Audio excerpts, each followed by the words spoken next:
என்ன பாட்டி யாரையுமே காணோம்? இல்ல வெளியே போயிருக்காங்களா? நீங்க ஒரு மாதிரி இருக்கீங்க.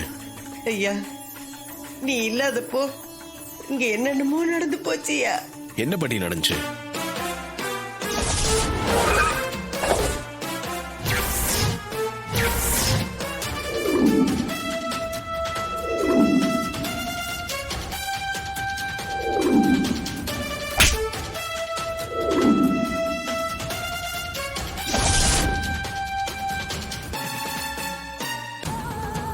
உங்களை எப்படி பாட்டி அவங்க தள்ளி விடலாம்?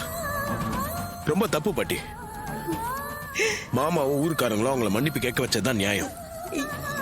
இல்லையா, என் கவலையில அதை பத்தி இல்லையா. சாமுண்டீஸ்வரி கோவமா பிள்ளைங்களெல்லாம் கூட்டிட்டு போயிருக்கா. அங்க போய் பிள்ளைங்களெல்லாம் அடிச்சு துன்புறுத்துவாளோன்னு எனக்கு பயமா இருக்கியா. பாவம் குழந்தைங்க இங்க 2 நாள் நிம்மதியா சந்தோஷமா இருந்துட்டு போலான்னு வந்தாங்க. அவங்கள அடாவடியா இழுத்துட்டு போயிட்டாயா அவ. அவங்க அந்த மாதிரியான ஆள் கிடையாது பாட்டி. கண்டிப்பா அவங்கள அடிக்க மாட்டாங்க. அவங்கள பத்தி எனக்கு நல்லா தெரியும். இங்க கூட அத்தையா கிளம்பி வந்திருக்க மாட்டாங்க. சந்திரகலா இதை நான் சொல்லி கூட்டிட்டு வந்திருப்பாங்க. அவங்களுக்கு கெடுக்கிறதே அவங்க தான் பாட்டி. அவங்களாலதான் வீட்லயும் நிறைய பிரச்சனைங்க வருது. ஓ அத்தை ரொம்ப கோவமா போயிருக்காப்பா. அங்க போய் ஏதாவது பிரச்சனை பெருசா எடுப்போதுப்பா. நீ என்னன்னு போய் பாரியா. நீங்க கவலைப்படாதீங்க பாட்டி, நான் பாத்துக்கிறேன். அத்தை கிட்ட ஏன் இங்க வந்தோன்னு பொறுமையா எடுத்து சொன்னா கண்டிப்பா அவங்க புரிஞ்சுப்பாங்க.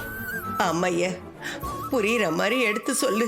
இல்லைன்னா அவன் மறுபடியும் பிள்ளைங்களை இங்க வரவிடாம பண்ணிட போறாயா. இனிமே என் பேத்திங்களை என்னால பார்க்காம இருக்க முடியாதுயா. அப்படிலாம் எதுவும் ஆகாது பாட்டி. நீங்க வீணா மனசு போட்டு குழப்பிக்காதீங்க. இல்லையா, அப்புறம் நீதான் அவங்களை இங்க கூட்டிட்டு வந்தேன்னு அவ உன்னை தப்பா நினைச்சிட போறாயா. அதையும் பாத்துக்கையா. பாட்டி நீங்க டென்ஷன் ஆகாதீங்க. முதல்ல நீங்க உட்காருங்க. கவலைப்படாதீங்க, நான் பாத்துக்கிறேன். நீங்க தைரியமா இருங்க. சரியா, நீ பாத்து போயா. சரிங்க பாட்டி, நான் போயிட்டு வரேன்.